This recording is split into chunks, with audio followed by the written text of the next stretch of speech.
প্রিয় দর্শক, Ispahani news hour extra অনুষ্ঠানে আজকে আপনাদের স্বাগত জানাচ্ছি আমি মাসুদুল হক। আপনারা জানেন যে সারা বিশ্বে করোনার নতুন ধরন ওমিক্রন ছড়িয়ে পড়ছে এবং ইউরোপ আমেরিকাতে পরিস্থিতিটা ভয়াবহ হচ্ছে। পাশাপাশি ভারত, আমাদের প্রতিবেশী ভারতেও হু হু করে বাড়ছে এই করোনা আক্রান্তের সংখ্যা এবং সংক্রমণ ঠেকাতে বিশ্বের বিভিন্ন দেশে বিধিনিষেধ আরোপ করা হয়েছে। এই অবস্থায় আমরা কি নতুন আরেকটি ঢেউয়ের মুখোমুখি কিনা, সেই বিষয়টি নিয়ে আমরা আলোচনা করব আজকে। আজকে বিষয়ের নাম দিয়েছি করোনা ওমিক্রন ঢেউ। আলোচনা করার জন্য আমাদের স্টুডিওতে আমাদের সঙ্গে যুক্ত হয়েছেন ভার্চুয়ালি বিশ্ব স্বাস্থ্য সংস্থার দক্ষিণ এশিয়া বিষয়ক সাবেক উপদেষ্টা অধ্যাপক মোজাহেরুল হক, রয়েছেন বিএসএমইউর ফার্মাকোলজি বিভাগের চেয়ারম্যান অধ্যাপক ডাক্তার মোহাম্মদ সাইদুর রহমান, রয়েছেন আইইডিসিআর এর উপদেষ্টা ডাক্তার মুস্তাক হোসেন, রয়েছেন কোভিড-19 জাতীয় টেকনিক্যাল পরামর্শ কমিটির সদস্য অধ্যাপক ডাক্তার কাজী তরিকুল ইসলাম এবং রয়েছেন আইসিডিডিআরবির মহামারী নিয়ন্ত্রণ ও প্রস্তুতি বিভাগের সাবেক প্রধান ডাক্তার আনোয়ারুল ইকবাল। আমরা পাঁচজনই আমাদের সঙ্গে যুক্ত হয়েছেন। আমরা আপনাদের সবাইকে স্বাগত জানাচ্ছি। আমরা জানি যে আজকে সন্ধ্যায় মন্ত্রিপরিষদ বিভাগে এই ওমিক্রন ঠেকানোর পরিকল্পনা নিয়ে মিটিং হয়েছিল এবং সেখানে মাননীয় স্বাস্থ্যমন্ত্রী কিছু কথা বলেছেন, সেটি আমরা দেখে আমরা আলোচনাটি শুরু করছি। এই বিষয়ে কিছু আলোচনা হয়েছে। সিদ্ধান্তগুলো এখনই সব বলে দেওয়া যাবে না, কারণ এখনো ওই সিদ্ধান্তগুলো ক্যাবিনেট থেকেই এইগুলো জানিয়ে সার্কুলেট হবে। তো আমরা বলেছি, আমাদেরকে যখন আলোচনায় যেতে বলা হলো যে আমাদের হাসপাতালগুলো প্রস্তুত আছে, আমাদের অক্সিজেন আছে, এখন আমাদের সেন্ট্রাল অক্সিজেন লাইন 120টি স্থাপন করা আছে, আমাদের টিকা কার্যক্রম চলমান আছে, আমাদের বেডগুলো 20,000 বেড আমরা সবই রেখে দিয়েছি। এখন ডাক্তাররা প্রশিক্ষিত, জানে কিভাবে করোনা চিকিৎসা করতে হয় এবং তারা অনেক অভিজ্ঞ এবং দেশবাসীও এই বিষয়টি জানে। কিন্তু আশঙ্কার বিষয় হলো যে করোনা বেড়ে যাচ্ছে। আজকের কথা যদি বলি, আজকে হলো 3.4% হয়েছে, যেটা একের নিচে নেমে গিয়েছিল। এটা আশঙ্কাজনক। মৃত্যুর হার যদিও এখনো কম আছে, কিন্তু সংক্রমণ বাড়তে থাকলে মৃত্যুর হার বেড়ে যাওয়ার সম্ভাবনা রয়েছে। তা আমরা এটাকে নিয়ন্ত্রণ রাখতে চাই। আপনারা জানেন, করোনার নিয়ন্ত্রণ না থাকলে আবারও সেই লকডাউনের কথা চলে আসবে, আবারও স্কুল কলেজ নিয়ে চিন্তা ভাবনা হবে, আবারও এই আমাদের যে পরিবহনের আমাদের কিছু চিন্তা ভাবনা থাকবে, কিভাবে পরিবহনটাকে নিয়ন্ত্রণ করা যায়, কিভাবে আমাদের ব্যবসা বাণিজ্য, সব কিছুর উপরেই একটা নেতিবাচক প্রভাব পড়ার সম্ভাবনা রয়েছে, যেটা আমরা চাই না। আমরা এটাকে নিয়ন্ত্রণে রাখার জন্য কিছু পদক্ষেপ গ্রহণ করার আলোচনা হয়েছে। যেমন আমাদের পোর্টগুলো যেগুলো আছে, land port, sea port, airport যেগুলো আছে, এখানে স্ক্রিনিংয়ের সংখ্যা বাড়ানো এবং আরও মজবুত করা, যেটা অলরেডি আমরা করেছি। আমরা ওখানে অ্যান্টিজেন টেস্টও আমরা করছি, পিসিআর টেস্টও করছি এবং কোয়ারেন্টাইনের আরও বেশি তাগিদ দেওয়া হয়েছে। যদি কিনা যারা ইনফেক্টেড থাকে তাদেরকে যথাযথভাবে কোয়ারেন্টাইনের ব্যবস্থার মধ্যে রাখা হোক এবং সেটা পুলিশ প্রহরায়, যাতে কিনা কোয়ারেন্টাইন থেকে লোকে বেরিয়ে না যায়। ঢিলাঢালা কোয়ারেন্টাইন আমরা চাচ্ছি না। তারপরে যত অনুষ্ঠান আছে, অর্থাৎ সামাজিক, রাজনৈতিক এবং আমাদের ধর্মীয় অনুষ্ঠানগুলো, এই অনুষ্ঠানগুলোতেও যাতে সংখ্যা জানি সীমিত করা হয়, এই বিষয়ে তাগিদ দেওয়া হয়েছে এবং নীতিগতভাবে কিছুটা এ বিষয়ে আমাদের পজিটিভ আলোচনাই হয়েছে যে হ্যাঁ, এটা করা হবে। এবং পরিবহন সেক্টরে বলা হচ্ছে যে যাতে যে সিট ক্যাপাসিটি আছে সেই ক্যাপাসিটি কমিয়ে যাতে চালানো হয়, এই বিষয়ে একটা আলোচনা হয়েছে। একটা সিদ্ধান্ত আমরা এ বিষয়ে আশা করি আমরা পাবো। আমরা দেখছিলাম যে মাননীয় স্বাস্থ্যমন্ত্রীর বক্তব্য, তো আমরা চলে যেতে চাই ডাক্তার মুস্তাক হোসেনের কাছে। আমরা সার্বিক যে পরিস্থিতি কি, যেহেতু আপনি আইডিসিআর এর সঙ্গে যুক্ত আছেন, আমরা একটু সার্বিক পরিস্থিতিটা আপনার কাছ থেকে জেনে জানছি আমরা। ডাক্তার মুস্তাক হোসেন। জি, ধন্যবাদ। আমরা এটা সুস্পষ্ট হচ্ছে যে সংক্রমণ বাড়ছে। এর প্রধান দুটো কারণ আমি বলতে পারি। প্রথম হচ্ছে যে আমাদের সামাজিক মেলামেশাটা চলছে, সেটা আপনারা সবাই লক্ষ্য করছেন এবং স্বাস্থ্যবিধিটা কৃষি থেকে আসছে। আমরা স্বাভাবিক জীবনে অবশ্যই ফেরত যেতে চাই, সেটি অবশ্যই আমাদের কাম্য, কিন্তু যদি আমরা সতর্ক না থাকি সেক্ষেত্রে এই সংক্রমণ বাড়ার ঝুঁকি সবসময় থাকে। কাজে সংক্রমণটা বাড়ার একটা পরিবেশ সৃষ্টি হয়েছে এবং তার সাথে যুক্ত হয়েছে অমিক্রন। অমিক্রন ভাইরাস ইতিমধ্যে আপনারা সবাই জানেন যে সবচাইতে বেশি এটা সংক্রমণের ক্ষমতা সম্পন্ন, একজনের কাছ থেকে বহুজনের কাছে সংক্রমিত হচ্ছে। ডেল্টা ছিল সর্বশেষ, তার চেয়ে দুইটা বেশি। এবং আরেকটা বৈশিষ্ট্য অমিক্রনের, সেটা আপনারা জানেন যে টিকা দেওয়া থাকলেও বা যারা আগে থেকে সংক্রমিত আছেন তারাও আক্রান্ত হচ্ছেন। তবে যারা টিকা নেওয়া আছে বা যারা আগে আক্রান্ত হয়েছেন তাদের গুরুতর অসুস্থ হওয়ার আশঙ্কা কম, যদি তারা এই মুহূর্তে খুবই অসুস্থ না থাকে। কাজে আমাদের এই সংক্রমণ পরিস্থিতি ধীরে ধীরে বাড়ছে, হয়তো এটা জানুয়ারির শেষ দিকে লাফ দিয়ে আরো বেড়ে যেতে পারে এবং আগামী ফেব্রুয়ারি মাসটা আমাদের দেশের জন্য হয়তো সংক্রমণ অনেক দেখতে হবে।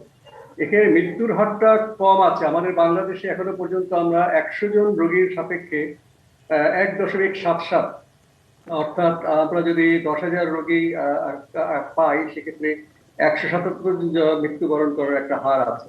যদি এই হারটা বহাল থাকে আর বেড়ে নাও যায়, কিন্তু রোগীর সংখ্যা যদি অনেক বেড়ে যায় সেক্ষেত্রে কিন্তু এই সংখ্যাটা অনেক বেড়ে যাবে। আমাদের অনুপাত কিংবা শতকরা হার যাই থাক না কেন এটা বেড়ে যাবে। এবং আরেকটি আশঙ্কা হচ্ছে, যখন ওমিক্রনে অনেক মানুষ আক্রান্ত হবেন, মানুষের মধ্যে একটা উদ্বেগ আসবে, তখন কিন্তু হাসপাতালগুলোতে ভিড় হবে। হাসপাতালের বেডগুলো যদি পূর্ণ হয়ে যায়, যখন যারা খুবই গুরুতর অসুস্থ তারা যদি সেখানে জায়গা না পান, হাসপাতালে ঢুকতে না পারে, সেক্ষেত্রে কিন্তু আমাদের শতকরা হার যাই থাকতে কেন ক্ষয়ক্ষতির সংখ্যা বেড়ে যেতে পারে। কাজে আমাদের এখন থেকে আমাদের সাবধানতা, সতর্কতা, এবং আমি বলবো যে স্বাস্থ্যবিধি মানার বিষয়ে ব্যক্তিগত দায় তো আমাদের আছে, পারিবারিক দায় অবশ্যই আছে, সামাজিক আছে, কিন্তু কর্তৃপক্ষীয় দায়টা সবচেয়ে বড়, যেখানে স্বাস্থ্য মন্ত্রণালয়, আমাদের সমগ্র সরকার এবং বেসরকারি প্রতিষ্ঠান, যেমন বিয়ে শাদীর অনুষ্ঠান হচ্ছে কমিউনিটি সেন্টার, সেখানে এখনো নিয়ম কিন্তু আছে যে ক্যাপাসিটি, ধারণ ক্ষমতার অর্ধেক লোক থাকবে, রেস্টুরেন্টে অর্ধেক মানুষ থাকবে, মসজিদে যারা যাবে মাস্ক পরে যাবে, অজু করে তারা সেখানে যাবে। এই যে এখনকার যে বিদ্যমান আইন, জানি না কদিন পরে ক্যাবিনেট ডিভিশন আমাদের স্বাস্থ্যমন্ত্রীর ভাষায় কি জারি করে, এখন যে আইন আছে সেগুলো কিন্তু আমাদের এনফোর্স করা দরকার। এবং যেখানে বিধান একসঙ্গে অনেক লোক বদ্ধ জায়গায়, সেখানেও কিন্তু মাস্ক পরা, দূরত্ব বজায় রাখা এগুলো আছে। এগুলো যদি এখনো কিন্তু আমাদের করার সময় আছে, এক সময় হয়তো বাড়বে। যত বিলম্বিত করতে পারি আমরা, তবে কিন্তু আমাদের ক্ষয়ক্ষতি কমবে, মানুষজনের মধ্যে সতর্কতা বাড়বে, প্যানিকটা যেন না হয়। প্যানিক দূর করবার জন্য আমরা ধীরে ধীরে যদি আমরা একটা সংক্রমণটা বিলম্বিত করতে পারি, তাহলে যাদের খুবই প্রয়োজন তাদের জন্য হাসপাতালের সিটগুলো খালি থাকবে, যাদের অক্সিজেন প্রয়োজন তাদের জন্য জায়গাটা থাকবে, যাদের ভেন্টিলেশন প্রয়োজন তারা যাবে। শুধুমাত্র উদ্বেগের কারণে হাসপাতাল ভর্তি করার ঘটনা ঘটবে না।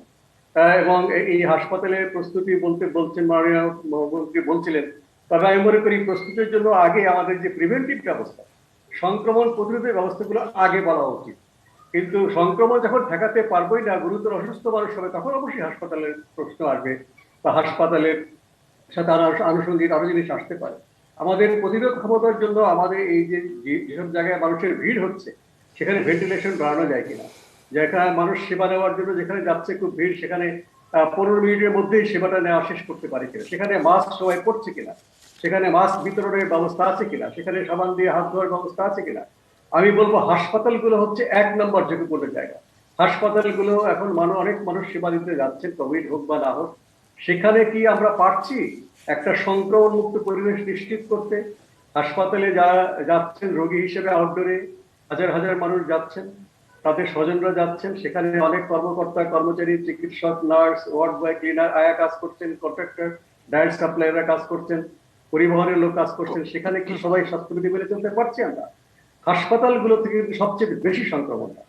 তারপরে বেশি সংক্রমণ হচ্ছে আমাদের পরিবারে, যে পরিবারের সদস্যদের দায়িত্ব যে যারা বাইরে যাওয়া আসা করছেন তারা যেন পরিবারের ভেতরে এসে যারা পরিবারের বয়স্ক সদস্য আছেন তারা যেন সংক্রমিত না হয়, সেইভাবে সাবধানতা অবলম্বন করা।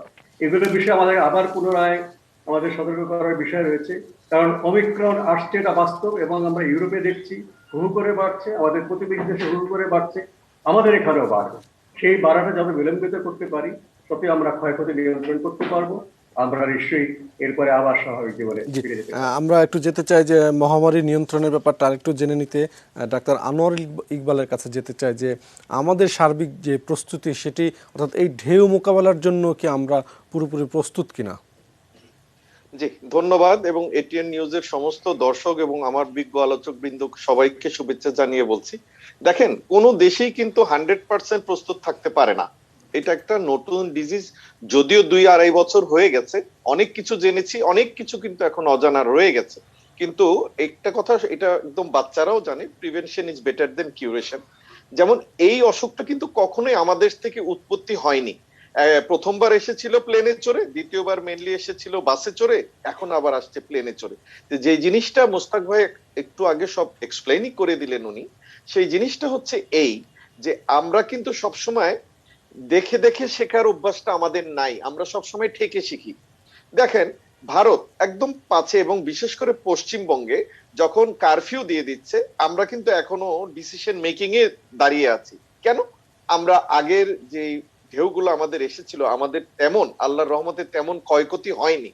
হয়নি ঠিক আছে, কিন্তু এই যে ওমিক্রন, ওমিক্রন হোক, ডেল্টা হোক, বা আপনার নতুন যে কোনো আরো হচ্ছে, আমি আপনাকে বলবো সেটা পরে সুযোগ পেলে, আরো নতুন একটা ভ্যারিয়েন্ট বের হয়ে গেছে অলরেডি।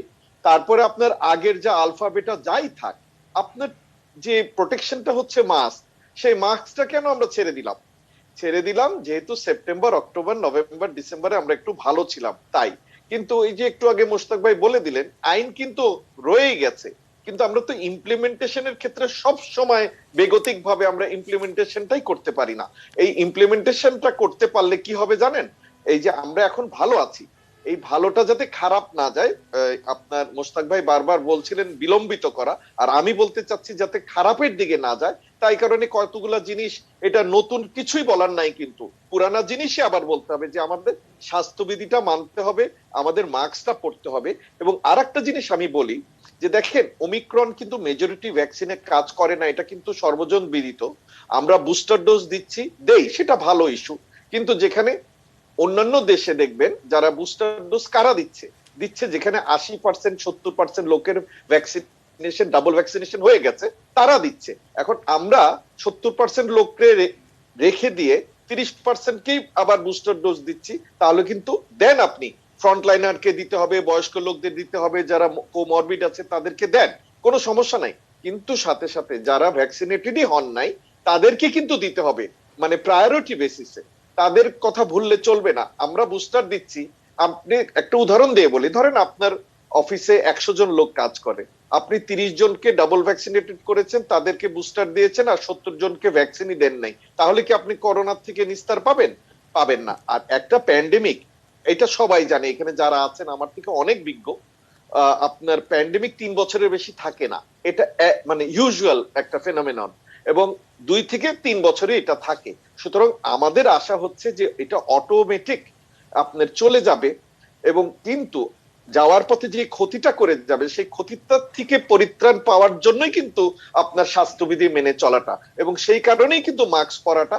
এবং অনেকে ভাবছে যে ওমিক্রন অত ডেঞ্জার না, কিন্তু মনে রাখবেন আমাদের দেশে এখনো পর্যন্ত অনেকে মানুষ, 60 এবং 60-এর উপরের মানুষ অনেকেই নন ভ্যাকসিনেটেড আছেন, এবং তাদের যদি এই ওমিক্রন দিয়ে ইনফেকশন হয়, তখন কিন্তু মৃত্যুর হারটাও বেড়ে যাবে। আমরা কি সেটা চাই? আমরা কিন্তু সেটা চাই না। তো সেই কারণেই আমি বারবার বলছি একই কথা, যে যেই ভ্যারিয়েন্টই হোক, ডাজেন্ট ম্যাটার, আপনি যদি স্বাস্থ্যবিধি মানেন, মাস্ক পরেন, এবং সাথে সাথে এই যে আমি বললাম ভ্যাকসিনেশনটা আগিয়ে নিয়ে যেতে পারি, এবং কিছু কিছু নর্মস আপনার মানতে হবে। যেমন আমি একটা উদাহরণ দেই, আমাদের দেশে অনেক কিছু কিন্তু আমরা ইমপ্লিমেন্টেশন করতে পারিনি, এটা ন্যাচারালি কিন্তু কমে গেছে মেজরিটি জায়গায়, অনেকে ক্রেডিট নেয়, নিক, কিন্তু ইয়েস, একটু আগে মন্ত্রী মহোদয় যেটি বললেন, আমাদের কিন্তু অনেক সামর্থ্যর জায়গা বেড়েছে, অনেক অক্সিজেন সিলিন্ডার থেকে শুরু করে আপনার অক্সিজেন সাপ্লাই সবকিছু কিন্তু বেড়েছে, উইচ ইজ ট্রু। ডাক্তার ভাইরা বোনরা কিন্তু অনেক এখন এডুকেটেড এই ব্যাপারে, এবং অনেক বেশি মানে এক্সপেরিয়েন্সড এই ব্যাপারে, সেগুলো কিন্তু ঠিক আছে। কিন্তু অনেক জিনিস কিন্তু আমরা জানি না। যেমন উদাহরণ দেই, আমরা কিন্তু বলছি ডিস্টেন্স মেনটেন করতে, না 3 থেকে 6 ফিট এরকম, কিন্তু আমাকে বলেন তো, হাজবেন্ড ওয়াইফ পাশাপাশি শোয়া থাকে, হাজবেন্ডের হয় ওয়াইফের হয় না, ওয়াইফের হয় হাজবেন্ডের হয় না, এই তথ্য এইটার ইয়েকে আমরা জানতে পেরেছি? আমরা কিন্তু জানতে পারিনি। এবং আপনাকে বলছি আজকে, যে আপনি যদি থাইল্যান্ড মেডিকেল নিউজ দেখেন, এটা 1 জানুয়ারিতে বেরিয়েছে, এটা হলো সাদার্ন ফ্রান্সে আপনার একটা নতুন এটার নাম হচ্ছে B.1.640.2। এটা ক্যামেরুন থেকে আপনার অরিজিনেটেড হয়েছে এবং এটাও কিন্তু 46 টাইমস মিউটেশন হয়েছে এবং 37 টাইম ডিলিশন হয়েছে। সুতরাং এইটার দিকেও কিন্তু WHO এখন তাকিয়ে আছে। এখন আমি বলতে চাচ্ছি এই যে আপনার শুধু ওমিক্রন না, যে কোনো ইস্যু, আপনি এই যে দেখেন ইসরায়েলে প্রথম একটা কেস পাওয়া গেছে, এটা আরব নিউজে আছে, ফ্লোরোনা। আপনি ইনফ্লুয়েঞ্জা এবং করোনা একসাথে হয়েছে একজন মহিলার, উনি কিন্তু ভ্যাকসিন নেননি। ঠিক আছে, তো এই জিনিসগুলো আপনি প্রিভেন্ট করতে পারবেন কিসে? স্বাস্থ্যবিধি মেনে, কিভাবে? মাস্ক পরে, কিভাবে? ভ্যাকসিনেটেড হয়ে। তো এই টুলস গুলো আমাদের অ্যাপ্লাই করতে হবে। এবং আমরা যখনই কথা বলি তখন কিন্তু এই যে দেখেন মোশতাক ভাই কিন্তু টাচ করে গেছেন যে এখন কিন্তু অফিস আদালতে ইজিলি 50% লোক আনতে পারে, পরের দিন আবার 50% আনলো, স্কুল কলেজেও তাই।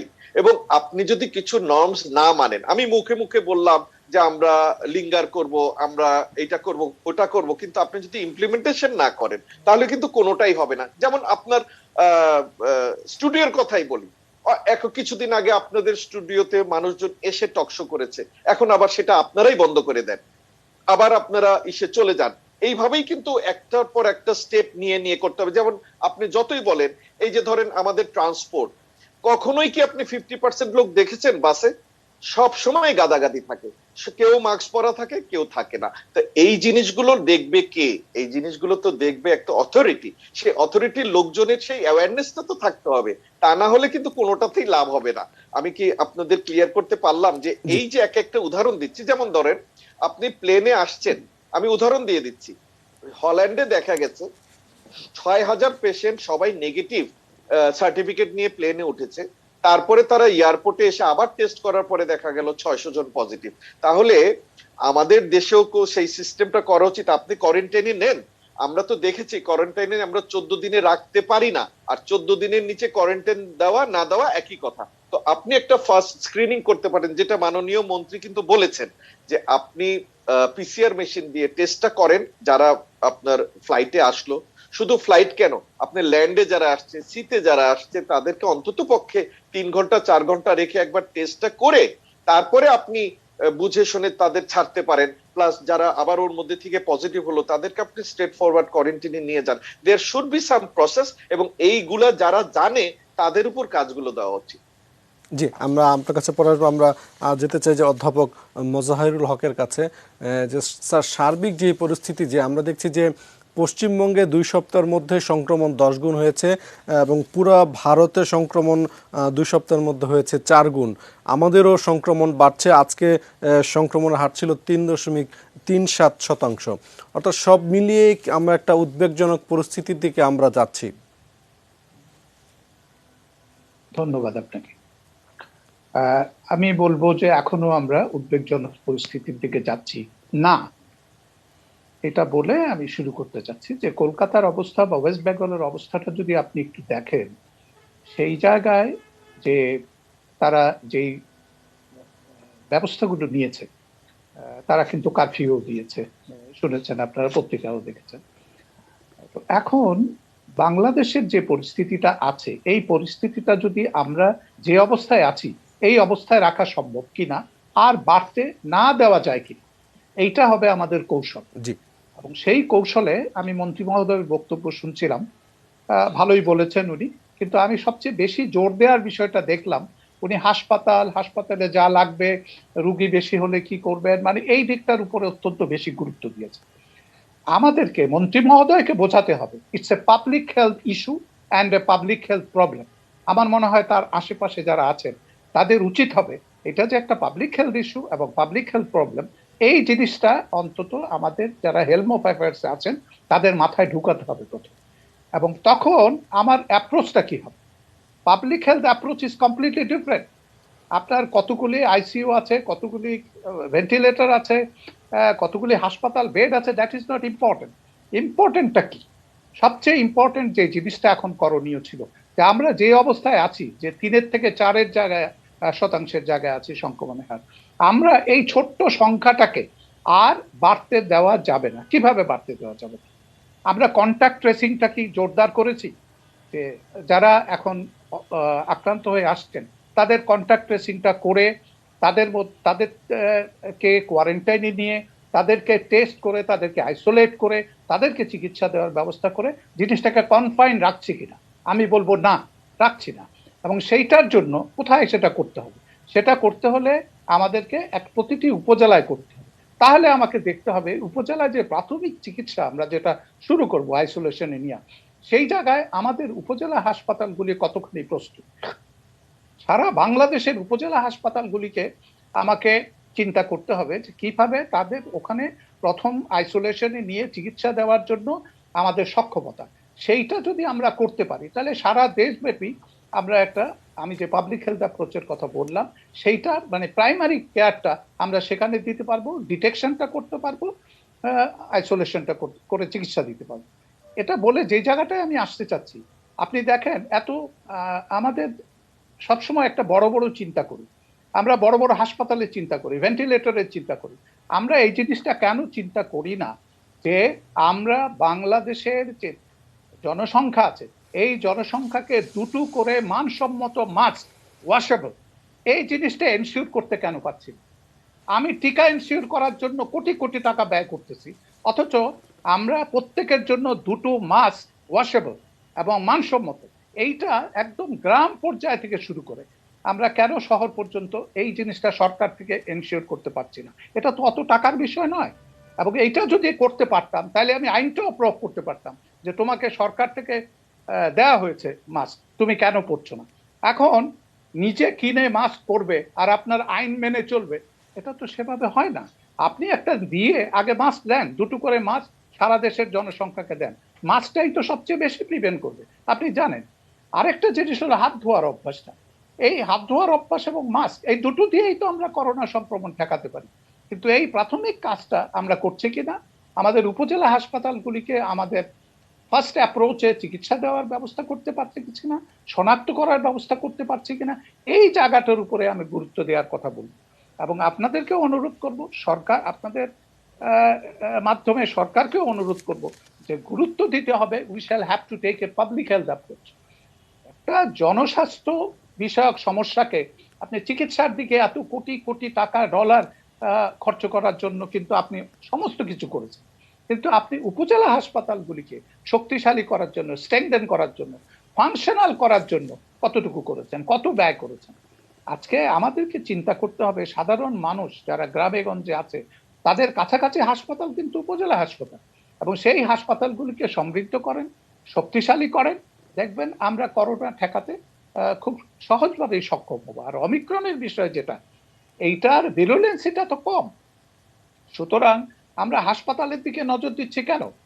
60 লোক যাদের কোমরবিডিটি আছে তাদের মধ্যে এইটা মৃত্যু হার বাড়াতে পারে, কিন্তু কথা হচ্ছে এইটা তো সেই অন্য করোনার মতোই, যে যার কোনো সাইন সিমটমসও থাকবে না অথচ করোনা পজিটিভ, আবার সাইন সিমটম থাকবে সিভিয়ার না, ভালো হয়ে যাবেন। আর একটা জনসংখ্যা 60-এর নিচের জনসংখ্যা যেটা আছে, আপনি ইয়াংস্টার থেকে শুরু করে, বাচ্চা থেকে শুরু করে 60-এর নিচে যারা আছেন, তারা তো তাদের মধ্যে যে প্রতিরোধ ক্ষমতা, তা দিয়ে তো তারা প্রতিরোধ করতে পেরেছেন, আমাদের অভিজ্ঞতাই বলছে। সুতরাং এখন আমাদের প্রথম দায়িত্ব হবে টু রিডিউস কন্টিমিনেশন। সেই টু রিডিউস কন্টিমিনেশন প্রথম কাজ যেটা হবে, এখন যে কয়জন শনাক্তকৃত আছে তাদের কন্ট্যাক্ট ট্রেসিং করেন, তাদের মধ্যে থেকে আইসোলেট করেন, আইসোলেট করে তাদেরকে চিকিৎসা দেন এবং তাদের মধ্যেই করোনাকে সীমিত রাখেন। আমরা যদি এই কাজটা করতে পারি, আর যদি জনসাধারণকে দুটো করে রিইউজেবল মাস্ক দিতে পারি, ওয়াশেবল, তাহলে আমার মনে হয় যে আমরা জনগণকে বাধ্য করতে পারবো মাস্ক পরা, এবং এটাই একমাত্র নিয়ন্ত্রক হতে পারে যে করোনা বাংলাদেশে আর ছড়াবে না। এরপরে আমরা চিকিৎসার বিষয়টা চিন্তা করতে পারি, এবং এইটা ব্যয়বহুল না, এটা খুব সহজেই সরকার কিন্তু অ্যাফোর্ড করতে পারে এবং আইনটাও তখন প্রয়োগ করতে পারে। আরেকটা জিনিস যেটা আমরা জনসমাবেশের কথাগুলি বলছি, বাসে বা ট্রেনের যাত্রায় আমরা যে অল্টারনেট সিটের ব্যবস্থা করাটা, এটা খুব কঠিন কাজ, এটা খুব একটা কঠিন কাজ। এইখানেও আপনাকে আইনের আশ্রয় নিতে হবে। এখন বাংলাদেশের মানুষ আইন মানে না এরকম একটা কথা কিন্তু অনেকের মুখে শোনা যায়, বিশেষ করে সরকারের অনেকের মুখে শোনা যায়। আইন থাকলে সেটা যদি না মানে, তাহলে আইন মানানোর জন্য যা করার সেটা সরকারের করা উচিত, তাদের বিরুদ্ধে শাস্তিমূলক ব্যবস্থা নেওয়া উচিত। আপনি যদি এই কাজগুলি না করি, আমরা সঠিক সময়ে সঠিক কাজগুলি আমরা যদি না করি, নানা অজুহাত দেখাই, তাহলে কিন্তু আমরা করোনা সংক্রমণ নিয়ন্ত্রণ করতে পারবো না, আমাদের সংক্রমণ বাড়বে, আমাদের হাসপাতালের আমরা তাদের ব্যবস্থা করতে পারবো না চিকিৎসার, পরবর্তীতে আমাদের মৃত্যু ঘটবে অনেক। এই সবগুলি সিকোয়েন্সিয়াল, একটার পর একটা করতে হবে। সুতরাং প্রাথমিক কাজ যেটা হবে সরকারের, সেটা হলো কন্ট্যাক্ট ট্রেসিং, আইসোলেশন, এই কোয়ারেন্টাইন এন্ড আইসোলেশন, এই তিনটার উপরে সরকার যদি গুরুত্ব দেয়, তাহলে আমার মনে হয় আমাদের we will have a right approach to address this situation. Thank you. জি জি, ধন্যবাদ। আমরা যেতে চাই যে অধ্যাপক কাজী তারিকুল ইসলামের কাছে।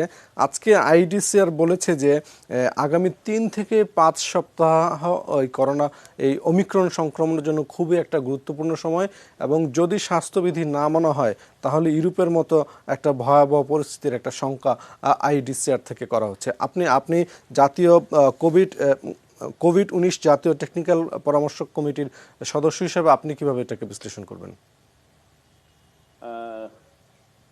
ধন্যবাদ আপনাকে। আসলে তো ওনারা যেটা বলেছেন এটা তো মানে বিশ্লেষণ করে বিজ্ঞানসম্মত কথাই বলেছেন। আমি কোনো কিছু মানবো না, এতক্ষণ তিনজনে যে আলাপগুলো করলেন সেগুলো পুনরাবৃত্তি না করেই বলছি, সব কথাগুলো খুবই জরুরি, খুবই সঠিক।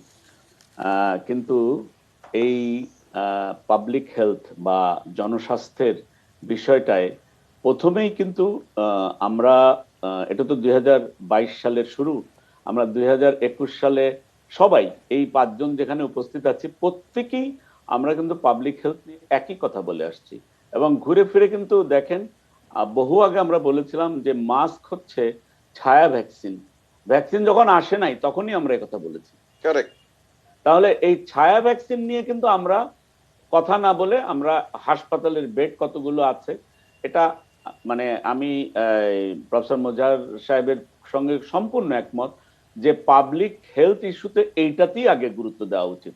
আর সেটা না দিলে আইডিসিআর এর যে মানে তারা যে অ্যাপ্রিহেন্ড করছে, উৎকণ্ঠা প্রকাশ করছে, সেটা বাস্তবে রূপ নিতে পারে। আমাদের ডক্টর, আমাদের কলিগ যার কোনো সিমটম নাই কিন্তু একটু গলায় ব্যথার জন্য যখন করতে গেছে পজিটিভ, তার ওয়াই পজিটিভ, মানে তারা আমাদের সঙ্গে চলাচল করেন এবং 3টা করে মাস্ক ব্যবহার করেন। 3টা বলতে ভিতরে একটা লেয়ার, পরে একটা N95 এবং তারপরে আরেকটা। তার মানে আমরা মাস্কের পরেও মনে করছি যে সবকিছুই যে আমাদের ঠেকাচ্ছে তা নয়। আর যেগুলো আইন প্রয়োগ করা উচিত ছিল সেগুলো কোনোটাই এই বিগত 3 মাসে 7 লক্ষ মানুষ কক্সবাজারে গেছে, বিয়ে বাড়িতে 2000-এর নিচে কোনো দাওয়াতি নাই, আরাম করে হাত ঝুঁকায় আমরা মুখ খুলে খাচ্ছি, খাওয়া তো আর কোনোদিন মাস্ক পরে সম্ভব নয়। এবং রেস্টুরেন্টের কথা যেটা বলছেন, সংখ্যা তো বলে দেওয়া হয়নি, বলা হয়েছে কার্ড থাকলে যেতে পারবে। তাহলে আমি সংখ্যা নিয়ন্ত্রণ না করতে পারলে কি লাভ?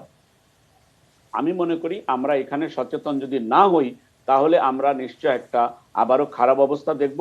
ওমিক্রনকে ছোট করে দেখার কোনো সুযোগ আছে বলে আমার মনে হয় না। ডেলমিক্রন মানে ডেল্টা এবং ওমিক্রন একসাথে ইনফেক্টেড হচ্ছে, মানুষ সাথে মারা যাচ্ছে। এবং এই শেষ সময় একটা কথা বলে শেষ করব, সেটা হচ্ছে মানে ক্রিকেটের লাস্ট ওভারে উইকেট যেন পতন না হয়, সেজন্য যেন ভালো করে আমরা ব্যাট করতে পারি। ধন্যবাদ। কারেক্ট। ধন্যবাদ। আমরা অধ্যাপক সাইদুর রহমান, আপনার কাছে আমরা যেতে চাই যে আপনি অনেকক্ষণ ধরে অপেক্ষায় আছেন, যে সার্বিক পরিস্থিতি, বাংলাদেশের টিকাকরণ, এটাকে আপনি কিভাবে বিশ্লেষণ করবেন? সবাই তো স্বাস্থ্যবিধির কথা বলেছেন এবং কন্ট্যাক্ট ট্রেসিংয়ের কথা যেটা বলা হচ্ছে সেটা কি গত কয়েক মাসে বা গত 1.5-2 বছরে কি সেটি কি হয়েছে? যেভাবে চারজনই বলেছেন, কন্টাক্ট ট্রেসিং সম্পর্কে যে প্রশ্নটা করলেন এটা তো মোটামুটি স্পষ্ট যে আমরা সাফিসিয়েন্টলি করতে পারিনি। কিছু লিমিটেড স্কেলে কন্টাক্ট ট্রেসিং হয়েছে, বিশেষ করে কিছু বিদেশ থেকে আগত যাত্রীদের ক্ষেত্রে কিছু কিছু ক্ষেত্রে কন্টাক্ট ট্রেসিং হয়েছে। প্রথম দিকটাতে কিছু কন্টাক্ট ট্রেসিং ভালোভাবে হচ্ছিল, পরবর্তীতে সেটা খেয়ে হারিয়ে ফেলেছে। অতএব সেই কাজটি আমরা ভালোভাবে পারিনি এবং এখনো পারার সম্ভাবনা আমি খুব বেশি দেখি না আর কি, যে এবারে যেভাবে বাড়বে। এমনকি আমি এই প্রসঙ্গে উল্লেখ করতে চাই যে পৃথিবীর যারা নাকি খুব আধুনিক দেশ, আমি ইভেন মেনশন করতে চাই সাউথ আফ্রিকার মতো দেশ, মানে আমি খুব এটা নেতিবাচক একটা কথা বলবো, কন্টাক্ট ট্রেসিং না শুধুমাত্র, তারা টেস্ট করা পর্যন্ত বন্ধ করে দিচ্ছে, বলছে যে এটা করে লাভ নেই আর। মানে এমন অবস্থা, মানে আমি বলতেছি অমিক্রন কোন লেভেলে ঠেলে দেয়, যে দেশগুলোকে কোন অবস্থায় ফেলে দিচ্ছে অমিক্রন। এবং আপনারা জানেন যুক্তরাষ্ট্র আইনে মানে বিজ্ঞানের বিরুদ্ধে গিয়ে তারা 5 দিনে নামিয়েছে তাদের এই মানে পিরিয়ড। এগুলো তারা বাধ্য হয়েছে। আমি বলতে চাচ্ছি যে অমিক্রন সংক্রমণ বিজ্ঞান থেকে বিচ্যুত হতে পৃথিবীর সবচেয়ে ধনী দেশগুলোকে বাধ্য করতেছে। বিজ্ঞানে অগ্রসর দেশগুলো পর্যন্ত কন্টাক্ট ট্রেসিং এমনকি টেস্ট আরটিপিসিআর টেস্ট বন্ধ করে ফেলতেছে।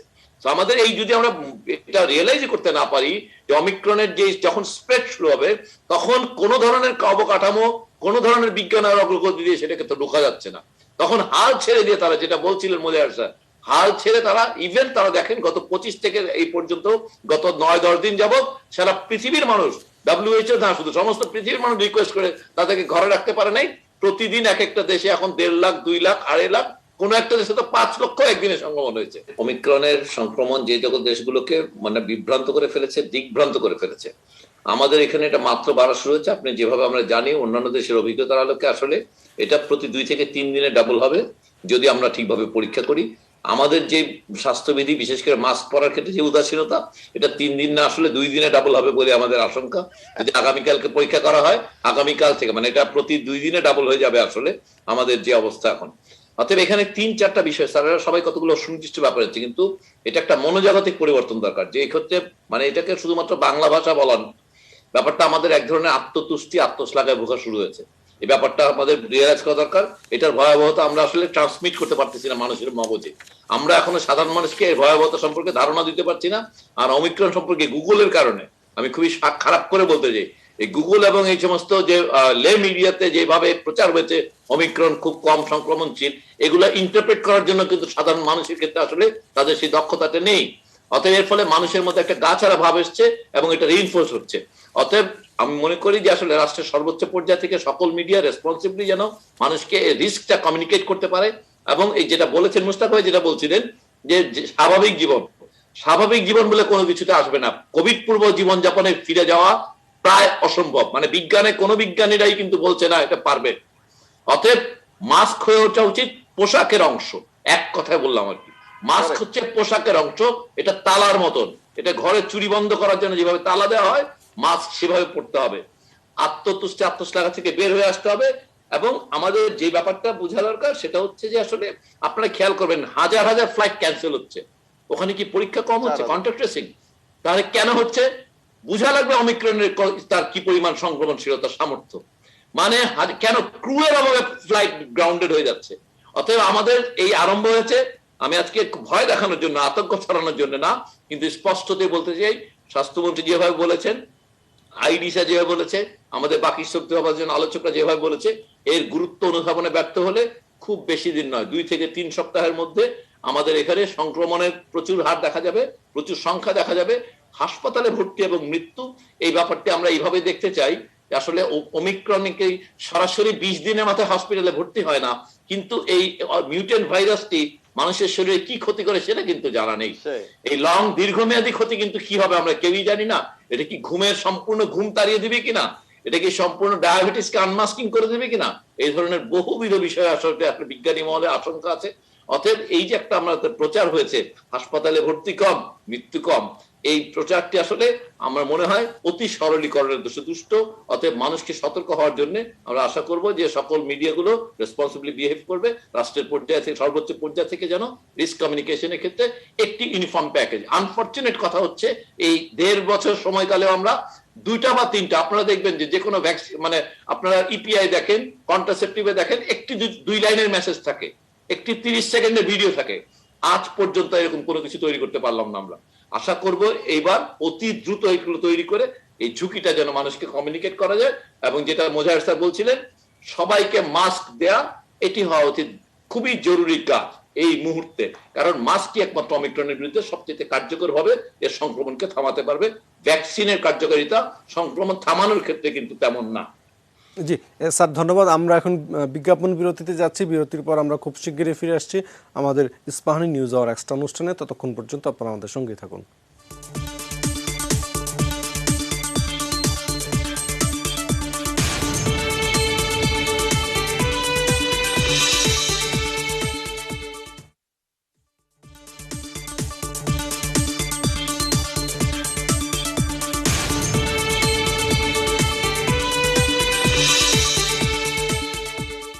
প্রিয় প্রিয় দর্শক, বিজ্ঞাপন বিরতির পর আমরা আবারও ফিরে এলাম ইস্পানি নিউজ আওয়ার এক্সট্রা অনুষ্ঠানে। আমরা আজকে আলোচনা করছি ওমিক্রনের ঢেউ নিয়ে।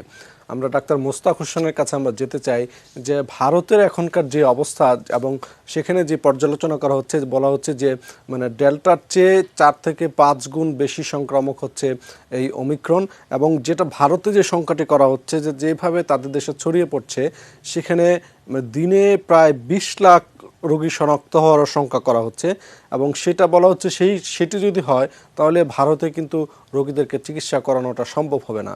এবং সেরকম পরিস্থিতি ভারতে আসলে বাংলাদেশে তো এটার একটা ভয়াবহ একটা প্রভাব একটা পড়বে, নিশ্চিতভাবেই সেটি বলা যায়। জি, ঠিকই বলেছেন। আমাদের এক্ষেত্রে ডেল্টা সংক্রমণ যেভাবে ভারত থেকে আমাদের এখানে এসছে সেই অভিজ্ঞতাটা আমাদের স্মরণে রাখা দরকার। এখনো পর্যন্ত আজ পর্যন্ত আমাদের যে ওমিক্রনের সংক্রমণটা একটা ক্লাস্টার, গুচ্ছ সংক্রমণ ঢাকা শহরে বেশ কয়েকটা ক্লাস্টার হয়েছে, এবং এ পর্যন্ত যারা প্রবাসী এদেশে এসছেন তাদের পরিবার পরিজন বন্ধুরা যারা বিভিন্ন অনুষ্ঠানে গিয়েছেন তাদের মধ্যে সংক্রমণটা ছড়াচ্ছে। এখন পশ্চিমবঙ্গ আমাদের একেবারে যে পাশের রাজ্য, পশ্চিমবঙ্গের সাথে আমাদের আনুষ্ঠানিক অনানুষ্ঠানিক যাতায়াত কিন্তু অনেক আছে। ডেল্টা যেভাবে ছড়িয়েছে ঠিক একইভাবে আমাদের এখানে ওমিক্রন ছড়াবার একটা আশঙ্কা আছে, এবং এই ডেল্টার সময় যে সমস্ত জিনিস আমরা করতে পারবি সেই জিনিসগুলো করা দরকার। আমার আগে বেশ কিছু ভালো ভালো সাজেশন এসছে, সম্ভবত ডক্টর আনোয়ার বলেছিলেন যে আমাদের প্রায় 10,000 মানুষ ভারত থেকে বাংলাদেশে প্রতিদিন আসে, প্রধানত ল্যান্ড বর্ডার দিয়ে। বাণিজ্যিক পর্যটন তো এখন বদ্ধ চিকিৎসা এবং অন্যান্য কাজের কারণে। তো সবাইকে প্রাতিষ্ঠানিক কোয়ারেন্টাইন করা আসলে একটা বড় চ্যালেঞ্জ। যারা বিমানে আসেন তাদেরকে হয়তো করা যেতে পারে, ইউরোপ থেকে যারা আসছেন তাদেরকে করা যেতে পারে, কিন্তু এই যে 10,000 মানুষকে আমরা জানি যে যেখানে কমিউনিটি ট্রান্সমিশন বা গণসংক্রমণ হয় কোভিডের, সেখানে অ্যান্টিজেন টেস্টটা কার্যকরী, এবং অ্যান্টিজেন টেস্টটা আমাদের স্থল বন্দরে এমনকি বিমান বন্দরেও স্থাপন করা যায়, এবং আধা ঘন্টার ভিতরে পরীক্ষাটা করা যায়। তবে যেহেতু অনেক যাত্রী আসবেন তাদেরকে হয়তো সারিবদ্ধভাবে অপেক্ষা করতে হবে, দূরত্ব বজায় রেখে অবশ্যই। সেক্ষেত্রে সবাইকে প্রাতিষ্ঠানিক কোয়ারেন্টাইন করতে না পারলেও একটা র্যাপিডলি স্ক্রিনিং করা যায় যে আপনাদেরকে আমরা যারা পজিটিভ তাদেরকে আইসোলেশনে নিয়ে যাওয়া হবে, তারা সরকারি হাসপাতালে তারা থাকবেন। আর যাদেরকে ওই সময় তারা করোনা পজিটিভ নেগেটিভ হবেন, নিয়ম হলো যে প্রত্যেকটা নেগেটিভ মানুষ তাদের যদি লক্ষণ থাকে তাদেরকে আবার আরটিপিসিআর করতে হবে। তো যাদের লক্ষণ থাকবে অথচ নেগেটিভ, তাদেরকে তাদের নমুনাগুলো আরটিপিসিআর পাঠিয়ে দেওয়া উচিত, এবং তার টেলিফোন নাম্বার থাকবে, এবং তাদেরকে অভয় দিতে হবে আপনাদেরকে আমরা কোনো শাস্তি কিংবা কোনো কষ্টে ফেলবো না। আপনারা যদি আরটিপিসিআর পজিটিভ হন তাদেরকে আপনারা সরকারি খরচে সরকারি ব্যবস্থা আপনারা আইসোলেশনে থাকবেন, বাকিরা আপনারা স্বেচ্ছায় কোয়ারেন্টাইন করেন বাড়িতে। এভাবে একটা মানে জনবান্ধব একটা করা দরকার। পুলিশের ভয় দেখানো, হয়রানি করা, উইচ হান্টিং করা, এগুলো করলে কিন্তু হারিয়ে যাবে, যেটা ডেল্টার সময় কিন্তু অনেকটা হয়েছিল। যদিও ডেল্টা আমি মনে করবো ডেল্টার সময় সংক্রমণটা বিলম্বিত করবার ক্ষেত্রে সরকারি যে ব্যবস্থাপনা অনেকাংশে সফল, নিশ্চয়ই এখানে ঘাটতি ছিল, কিন্তু তারপরও সীমান্ত ব্যবস্থাপনাটা আমি মনে করি যে কিছু দুর্বলতা থাকলেও অধিকাংশ সফল। যেসব কারণে সফলতা কিছু কিছু ব্যত্যয় ঘটেছে সেগুলো আমরা সেখান থেকে আমাদের এক্সপিরিয়েন্স অভিজ্ঞ হয়ে আমাদের বিশেষ করে ল্যান্ড পোর্ট গুলোতে ব্যবস্থাপনাটা যদি সম্ভব হয় আগামীকাল থেকেই চালু করা উচিত, তাহলে এই ওমিক্রনের ঢেউটা কিছুটা আমরা বিলম্বিত করতে পারবো। এবং আমরা এখন যেহেতু বিমানবন্দরের মাধ্যমে যারা এসছেন প্রবাসী বাংলাদেশি প্রধানত ইউরোপ থেকে, তারা ওমিক্রনে আক্রান্ত হয়েছেন এবং তাদের পরিবার পরিজন আক্রান্ত হয়েছে, এরপরে হয়তো আমরা দেখবো যে এই মাসের শেষ দিকে বা আগামী মাসে ব্যাপক হারে আমাদের সীমান্তবর্তী গ্রামগুলো সেখানে ওমিক্রনের ঢেউ লাগবে। সেখানে যেন টেস্ট করতে কেউ অনাগ্রহী না হয়, সেখানে যেন গ্রামে গ্রামে বিনা পয়সায় এই অ্যান্টিজেন টেস্টটা করা যায়, সেই ব্যবস্থাটা এখনই করা দরকার। অত্যন্ত সঠিকভাবে প্রফেসর বাদরবাগ বলেছেন যে আমাদের মানুষকে রোগ শনাক্ত করতে উৎসাহিত করা, এবং তারা যেন তাদেরকে আইসোলেট করা যায়, তাদেরকে কোয়ারেন্টাইন করবার জন্য যে কেন্দ্রগুলো উপজেলা পর্যায়ে বিশেষ করে সীমান্তবর্তী জেলাগুলোতে সেটা এখনই করা হচ্ছে সম্ভব। সেখানে জনসাধারণের সহযোগিতায় করোনা সংক্রমণ যখন 2020 সালে মে মাসে ছড়িয়ে পড়েছিল, ওখানকার স্থানীয় প্রতিনিধিরা, স্থানীয় প্রশাসন, চিকিৎসক, স্বাস্থ্যকর্মী সবাই মিলে কিন্তু সেই কাজগুলো করেছে। এতে এখন কিন্তু আমাদের সত্যিকারের একটা বড় চ্যালেঞ্জ আসছে, সেই জনগণের সেই শক্তিকে জাগিয়ে তুলে তাদের সহযোগিতাকে প্রাতিষ্ঠানিক পর্যায়ে নিয়ে গিয়ে আমরা যদি করি তাহলে নিশ্চয়ই আমাদের ক্ষয়ক্ষতিটা কম হবে। আমি প্রফেসর ফায়জুর রহমানের সাথে খুবই একমত। সংক্রমণ যখন অনেক বেড়ে যাবে, যখন ইউরোপে প্রায় 80-90% মানুষ তারা টিকা নিয়েছে, কাজে তাদের মধ্যে ওমিক্রন ছড়িয়ে পড়লেও ক্ষয়ক্ষতিটা কম। ভারতে টিকা দেওয়ার হার আমাদের চেয়ে অনেক বেশি। তারা বলছে যে তাদের অনেক মানুষ টিকা নিয়েছেন এবং তারা অনেকে সংক্রমিত হয়েছে ডেল্টা দ্বারা। তারা সংক্রমিত হচ্ছেন বটে, তাদের গুরুতর অবস্থা কম। কিন্তু আমাদের বাংলাদেশে আমি মনে করি মোটামুটি অর্ধেক বা তার চেয়ে কিছু বেশি মানুষ তারা হয় টিকা পাননি অথবা তাদেরকে সংক্রমিত হননি। আমাদের এখানে সংক্রমণ ছড়িয়েছে, কিন্তু ভারতের মতো অত সংক্রমণ ছড়ায়নি। যে আমাদের 17 কোটি মানুষের মধ্যে প্রায় 8.5 কোটি মানুষ কিন্তু ঝুঁকির মধ্যে আছেন, এবং তার মধ্যে সবচেয়ে বেশি ঝুঁকিতে আছেন যারা বয়স্ক মানুষ। কাজেই আমাদেরকে এই বিষয়ে কোনোভাবে অবহেলা করা যাবে না, বরঞ্চ আমাদের এখন থেকে বিশেষ করে ভারতের সীমান্তবর্তী গ্রামাঞ্চলগুলোতে, সীমান্তবর্তী জেলাগুলোতে সেখানকার হাসপাতাল, সেখানকার জনস্বাস্থ্য কর্মী, কিন্তু গ্রামাঞ্চলে একটা খুব ভালো ব্যবস্থা আছে। বাড়ি বাড়ি গিয়ে কাজ করবার মতো স্বাস্থ্যকর্মী রয়েছে, সরকারি পর্যায়ে রয়েছে, বেসরকারি সংস্থাগুলো রয়েছে। শহরাঞ্চলে কিন্তু একেবারেই এই বিষয়ে খুব খারাপ অবস্থা। শহরাঞ্চলে আজ পর্যন্ত করোনা সংক্রমণ 2 বছর পার হয়ে গেল, আমরা জনস্বাস্থ্যের কোনো কাঠামোবদ্ধ রূপ দিচ্ছি না। বড় বড় হাসপাতালগুলোতে আমরা টেস্টের ব্যবস্থা করেছি, টেস্টিং সেন্টার রয়েছে, কিন্তু কমিউনিটি ভিত্তিক এখন একটা হচ্ছে, অবশ্য কমিউনিটি ভিত্তিক টিকা দেওয়া হচ্ছে। এই টিকাদান কেন্দ্রগুলোকেই প্রফেসর খসরু কিন্তু আরেকবার বলেছে যে টিকাদান কেন্দ্রগুলোকে কেন্দ্র করে আমরা লাল সবুজ মাস্ক বিতরণ করা, স্বাস্থ্যবিধি মেনে চলবার জন্য তাদেরকে উদ্বুদ্ধ করা, ভলান্টিয়ারদের কাজে লাগানো, তাদেরকে উদ্বুদ্ধ করা এবং জনপ্রতিনিধিদেরকে এখানে কাজ করবার একটা সুযোগ আছে। কাজে শহরাঞ্চলে যখন ওয়ার্ড ভিত্তিক টিকা দেওয়া হচ্ছে, এই টিকাদান কেন্দ্রকে কেন্দ্র করে আমরা যদি জনস্বাস্থ্যের যে কাজগুলো প্রফেসর বদরুল বলেছেন সেই কাজগুলো আমরা করতে পারি, আমার মনে হয় শহরাঞ্চলে সংক্রমণটা বেশি ছড়ায়, কারণ এখানে মানুষের সামাজিক মেলামেশাটা বেশি, এখানে ঘনবসতি এলাকা রয়েছে, এখানে বিপণী বিতান, এখানকার যে এমনকি মসজিদগুলোতে অনেক বেশি মানুষ আসেন। কাজে এই কাজগুলো যদি করি, গ্রাম এবং শহর সমান, তাহলে আমরা করোনা সংক্রমণকে নিয়ন্ত্রণ করতে পারবো। এবং নিশ্চয়ই আমিও আশাবাদী যে আমরা জানি কিভাবে সংক্রমণকে প্রতিরোধ করতে হয়, মোকাবেলা করতে হয়, আমরা এগুলো জানা আছে। কাজে আমরা এই বছরের ভিতরে আমরা করোনাকে বিদায় করতে পারবো এবং আমাদের তেমন কোনো বড় ক্ষয়ক্ষতি যেন না হয়। আমাদের ক্ষয়ক্ষতি হয়েছে, আমাদের অনেক প্রচুর মানুষ মৃত্যুবরণ করেছেন, হয়তো মার্কিন যুক্তরাষ্ট্রের চেয়ে কম, বা ভারতের চাইতে কম, ব্রাজিলের চাইতে কম, কিংবা ইউরোপের চাইতে কম, কিন্তু তারপরেও কিন্তু পূর্ব এশিয়ার দেশগুলোর চাইতে কিন্তু আমাদের দেশে অনেক বেশি মৃত্যুবরণ করেছে। এমনকি আমাদের প্রতিবেশী দেশ শ্রীলঙ্কা বা ভুটানের চাইতে বা থাইল্যান্ডের চাইতে কিন্তু আমাদের মৃত্যুর সংখ্যা অনেক বেশি।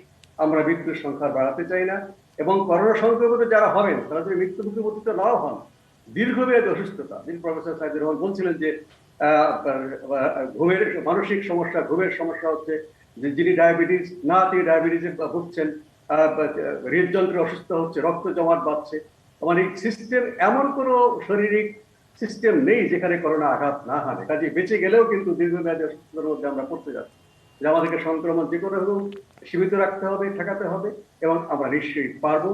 আমাদের মানুষকে সংঘবদ্ধ করতে যদি পারি, আমাদের যেই সম্পদ আছে সেই সম্পদ দিয়ে আমরা নিশ্চয়ই আমরা এটা করতে পারবো, আমি এই আশা রাখি। আমরা ডাক্তার আনোয়ার ইকবালের কাছে আমরা যেতে চাই যে একই সঙ্গে স্বাস্থ্য মন্ত্রণালয়ের যেরকম দায় আছে, তেমনি সাধারণ মানুষেরও তো দায় আছে, যে তারা যদি বেশি আত্মতুষ্টিতে ভোগেন, সেক্ষেত্রে দেখা গেলে তাদের পরিবারেরই কোনো আত্মীয় স্বজন যদি করোনা আক্রান্ত হন এবং আক্রান্ত হয়ে যদি কেউ মৃত্যুবরণ করেন, সেটার ক্ষতিটা তো সেই পরিবারটাকেও তো ভোগ করতে হয়। অবশ্যই আপনার প্রশ্নের সাথেই তো উত্তর আছে। আমি যেটা বলতে চাচ্ছি যে দেখেন, যারা এই যে অল্প সংখ্যক মানুষ আমরা বলছি যে মারা গেছে, তাদের একটু ফ্যামিলির কাউকে এনে একটু একদিন টকশোতে নিয়ে আসেন, তাহলে কিন্তু যেই মানুষগুলো এফেক্টেড হয়নি, তাহলে বুঝতে পারবে যে তাদের ফ্যামিলি এখন কিভাবে রান করছে।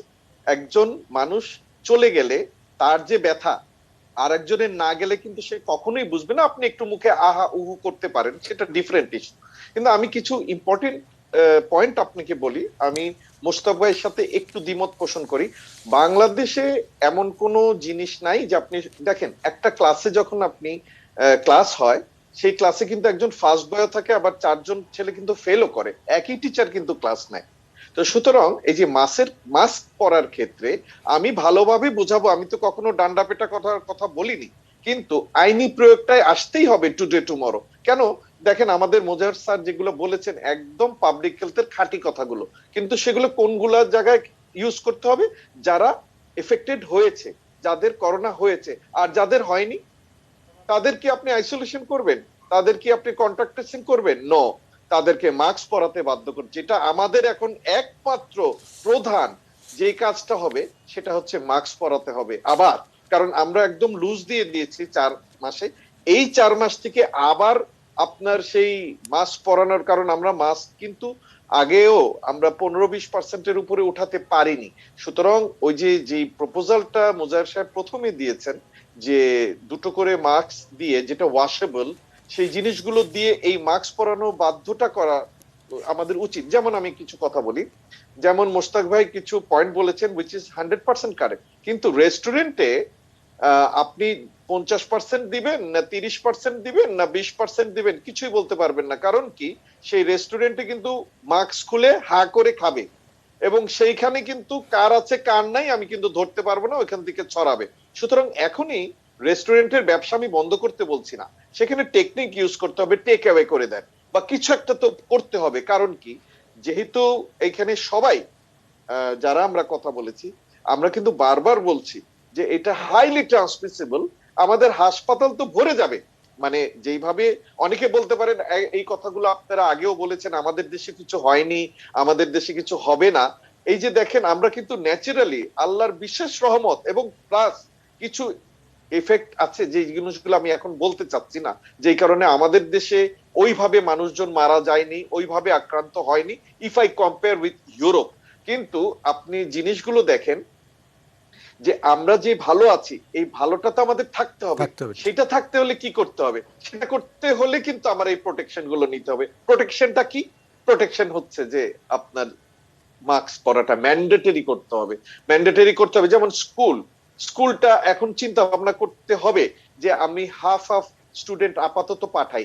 যেখানে দেখেন পার্শ্ববর্তী দেশ ভারতে কারফিউ দিচ্ছে, আপনার আমাদের অ্যালার্টনেসটা, অ্যাওয়ারনেসটা, কারণ আমাদের কোমলমতি বাচ্চারা, যে খসরু ভাই একটা কথা বললেন যে হয়ে আমি ভালো হয়ে গেলাম কিন্তু আমার কি এফেক্ট রয়ে গেল, এই জিনিসটা কিন্তু কোনো সায়েন্টিস্ট এখনো ওইভাবে বের করতে পারেনি ভাই। তো সুতরাং হওয়ার থেকে না হওয়াটা অনেক অনেক ভালো, এবং এই প্রোটেকশনটার জন্যই কিন্তু পাবলিক হেলথ, এই প্রোটেকশনটাকেই বলে prevention. Prevention is always better then curation.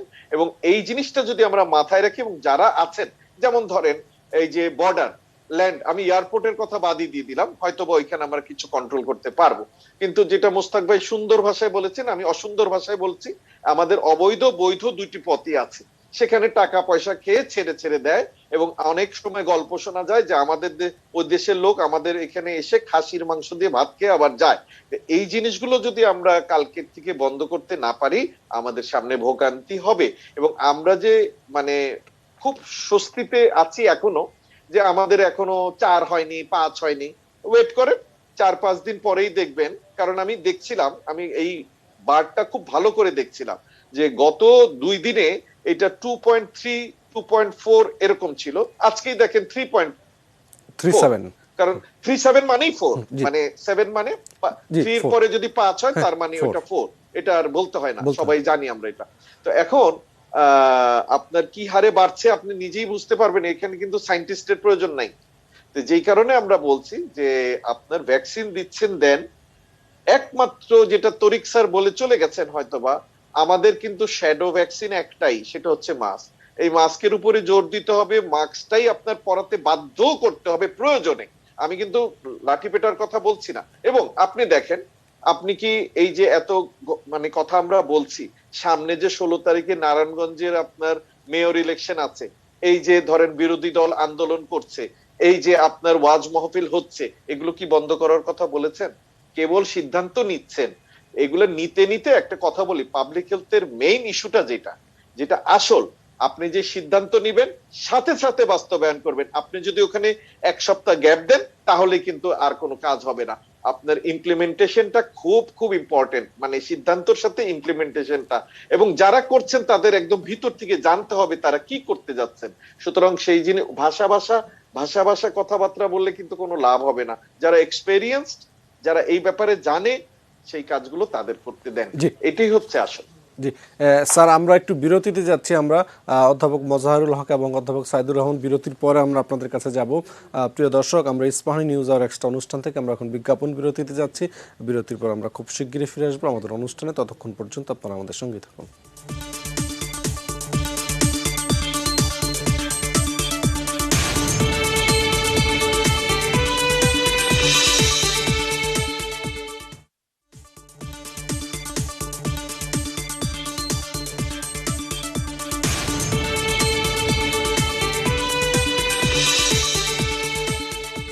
প্রিয় দর্শক, বিজ্ঞাপন বিরতির পর আমরা আবারও ফিরে এলাম ইস্পাহানি নিউজ আওয়ার এক্সট্রা অনুষ্ঠানে। আমরা আজকে আলোচনা করছি ওমিক্রন ঢেউ নিয়ে। আমরা যেতে চাই অধ্যাপক মোজাহারুল হকের কাছে। স্যার, বিরতির আগে আনোয়ারুল ইকবাল যে কথাটি বলছিলেন যে পাবলিক হেলথের ব্যাপারে সিদ্ধান্তটা নিলে দ্রুত নিতে হয় এবং বাস্তবায়নটাও খুব দ্রুত করতে হয়, এবং তিনি শঙ্কা প্রকাশ করছিলেন যে যে সিদ্ধান্তগুলো আজকে নেওয়া হয়েছে সেটি বাস্তবায়নে যদি বিলম্বিত হয় তাহলে হয়তো আমরা যে শঙ্কাটি আমরা করছি যে ওমিক্রনের সংক্রমণটা সেটা আরও অনেক বেড়ে যেতে পারে। ধন্যবাদ আপনাকে। পাবলিক হেলথ সম্বন্ধে আমাদের সবারই সম্ভব ধারণা আছে, এবং আপনি শুনে আশ্চর্য হবেন যে আমাদের এই দক্ষিণ পূর্ব এশিয়ার ভিতরে যাদের স্বাস্থ্যগত ব্যবস্থা বা স্বাস্থ্য ব্যবস্থার সবচেয়ে মানসম্মত ব্যবস্থাটা যেখানে আছে সেটা হলো থাইল্যান্ড। সেই থাইল্যান্ডের যে মন্ত্রণালয়, সেই মন্ত্রণালয়টার নামই হলো পাবলিক হেলথ মিনিস্ট্রি। এখন দেখুন কেন তারা এত উন্নত হয়েছে, কারণ তাদের মন্ত্রণালয়ের নামটাই প্রকাশ করে যে তাদের সমস্ত কিছুর উপরে একটা পাবলিক হেলথ অ্যাপ্রোচ দেয়। পাবলিক হেলথ অ্যাপ্রোচটা কি আমি প্রথমেই বলছিলাম, এটা হলো আমার প্রথম কথা হলো আমার রোগ হবে না, তার মানে রোগ যাতে আমার না হয় সেই কাজটা আমি করব, প্রিভেনশন। যেমন আমরা অমিক্রনের সময় বা করোনাকালে দেখছি যে টিকা নিলে এটা প্রিভেন্ট করা যাবে, স্বাস্থ্যবিধি মানলে এটাকে প্রিভেন্ট করা যাবে। এটাই পাবলিক হেলথ, একটা সহজ জিনিস। এই সহজ জিনিসটাকে আমরা গুরুত্ব না দিয়ে আমরা যদি এই রোগটা হলে কি কি কি চিকিৎসা বা কি কি উন্নত চিকিৎসা হবে সেই জন্য আমাদের হাসপাতালগুলিকে তৈরি করি, ডাক্তারদেরকে তৈরি করি, নার্স প্যারামেডিক্সদের তৈরি করি, তাহলে সেটা অত্যন্ত ব্যয়বহুল হয়। এবং আমি প্রথমেই একটা কথা বলেছি যে আমাদের স্বাস্থ্য ব্যয় আপনি যদি ব্যক্তি পর্যায়ে ধরেন, আমাদের পকেট থেকে প্রতি 100 টাকায় 70 টাকার উপরে আমরা ব্যয় করি নিজ পকেট থেকে আমাদের স্বাস্থ্য ব্যয়। এখন কল্পনা করে দেখুন এই স্বাস্থ্য ব্যয়টা কেন হচ্ছে। কারণ একটা করোনা রোগীকে যদি আমরা মনে করি যে চিকিৎসা দেব, আপনি একবার নিজেই চিন্তা করে দেখুন বা যারা শ্রোতা শুনছেন যে একবার করোনা হলে তার ব্যয়টা কোথায় চলে যাচ্ছে, আর সেই জায়গায় সরকারেরও কি কি পর্যায়ে তার স্বাস্থ্য ব্যবস্থাকে নিতে হচ্ছে। সুতরাং আমি পাবলিক হেলথ অ্যাপ্রোচের কথাটা এই শুধুমাত্র করোনার বেলায় বলছি না, বাংলাদেশের জন্য right approach is a public health approach. আমার দেশের লোকের যদি রোগ না হয় আমি সেই কাজটাই তো করব। রোগ হলে কি চিকিৎসা করবো সেটা তো পরে, আগে আমি চেষ্টা করব আমার দেশের কোনো লোক যাতে অসুস্থতায় না ভোগে, তারপরেও মানুষ অসুস্থ হবে এবং সেই জন্য স্বাস্থ্য সেবা ব্যবস্থাটা থাকে। এই পাবলিক হেলথ অ্যাপ্রোচ দিতে গেলে বাংলাদেশের সুন্দর একটা কিন্তু বর্তমান সরকারের আমলে একটা ভালো সিস্টেম হয়েছে। সিস্টেমটা হলো আমাদের দোরগোড়ায় স্বাস্থ্য সেবাটা সরকার নিয়ে গেছে। এখন কথা হলো কমিউনিটি ক্লিনিক। প্রতি 6000 লোকের জন্য একটা কমিউনিটি ক্লিনিক পৃথিবীর খুব কম দেশেই পাবেনই না আপনি কোনো দেশে। সেই জায়গায় আমরা দোরগোড়ায় যেখানে স্বাস্থ্যসেবা নিয়ে গেছি, আমরা যদি পাবলিক হেলথ অ্যাপ্রোচ দেই তাহলে দোরগোড়ায় তো মানুষ স্বাস্থ্যটাকে রোগগুলি প্রতিরোধ করার জন্য যে সক্ষমতা তাদের বা যা করা দরকার তারা তা করবে, তার মানে প্রতিটি ওয়ার্ড থেকে হবে। সুতরাং রোগ যদি ওয়ার্ড পর্যায়ে থেকে ঠেকিয়ে রাখা যায় তাহলে আপনি এই যে কেন্দ্রীয়ভাবে যে সমস্ত বিশেষায়িত হাসপাতাল আছে, জেলা পর্যায়ে যে সমস্ত বিশেষায়িত ডিপার্টমেন্টগুলি আছে সেইগুলির উপরে লোড কমে যাবে। এবং লোড কমে যাওয়া মানে কি, তার মানে বাংলাদেশের স্বাস্থ্য খাতে যে ব্যয়টা আছে সেটা অনেক কমে যাবে, এবং সেটা যখন অনেক কমে যাবে তখন আমরা আরো উন্নত মানের স্বাস্থ্যসেবা মানুষকে দিতে পারবো। এটা একটা সহজ কথা। সুতরাং এখন যেই কাজটা সরকারের করণীয়, এই করোনার সময় আমরা যেই জিনিস শিখেছি এই শেখাটাকে কাজে লাগাতে হবে। আমরা সবাই জানি যে মাস্ক হলো সবচেয়ে প্রিভেনশনের বড়। এই জন্য আমি প্রথম আলোচনাতেই বলেছি সরকারের উচিত হবে প্রতিটি লোককে মানসম্মত 2টি মাস্ক তাদের কাছে অ্যাভেলেবল করা, যেটা ধুয়ে তারা আবার পড়তে পারবেন। পাশাপাশি আইন প্রয়োগ করে মাস্ক পরাটাকে নিশ্চিত করতে হবে, যাতে যারা মাস্ক না পরবেন তাদের বিরুদ্ধে শাস্তিমূলক ব্যবস্থা নেওয়া যায়। এটা দিয়ে আমি যেই কথাটা বোঝাতে চাচ্ছি, মাস্কটা দিয়ে তো শুরু, কিন্তু এই করোনা ঠেকানোর জন্য আরো যে পদ্ধতিগুলি আছে সেই পদ্ধতিগুলিও সরকারকে এখন আইন প্রয়োগ করে ব্যবস্থা নিতে হবে। আইনের প্রয়োগের দরকার আছে, কারণ আপনি আমরা কি চাই অন্যজনের অবহেলার কারণে আমি আক্রান্ত হই? সুতরাং সরকার জাতিকে এই হুমকির মুখে নিতে পারে না কোনোভাবেই, কারণ সরকারের একটা দায়িত্ব আছে। সেই দায়িত্ব হলো যে কোনো মূল্যে করোনাকে সংক্রমণ থেকে মানুষকে বাঁচানো, এটা সরকারের দায়িত্ব। এবং আমার একটা এটাকে আমি বলবো যে আমাদের একটা মৌলিক অধিকার এবং সাংবিধানিক অধিকার যে সরকার আমাকে এই করোনা থেকে রক্ষা করার জন্য যাবতীয় ব্যবস্থাপনা নেবে, পাশাপাশি যাবতীয় নির্দেশনামা দিয়েও আমাদের বাস্তবায়িত করি। ওই যে নির্দেশনামার বিষয়টা আসলো, সেইখানে করোনা না করলে আপনি শাস্তি দেন, বাসে যেখানে অর্ধেক যাত্রী নেওয়ার কথা তার বেশি নিলে শাস্তি দেন, এবং শাস্তিটা দেওয়ার বেলায় আপনাকে মনে রাখতে হবে যে শাস্তি দিলেই এটা কমা শুরু করবে যদি আপনি শাস্তিটা প্রয়োগটা ঠিক মতো করতে পারেন। এখন আমাদের কিন্তু সেনাবাহিনীও নামানো হয়েছিল, কিন্তু কতটা কার্যকর হয়েছে? আমরা সবসময় জনগণকে দোষ দিই। জনগণ সবসময় সরকারের সাথে সহযোগিতা করবে যখন তারা ভাববে এইটা তাদের ভালোর জন্য করা হচ্ছে।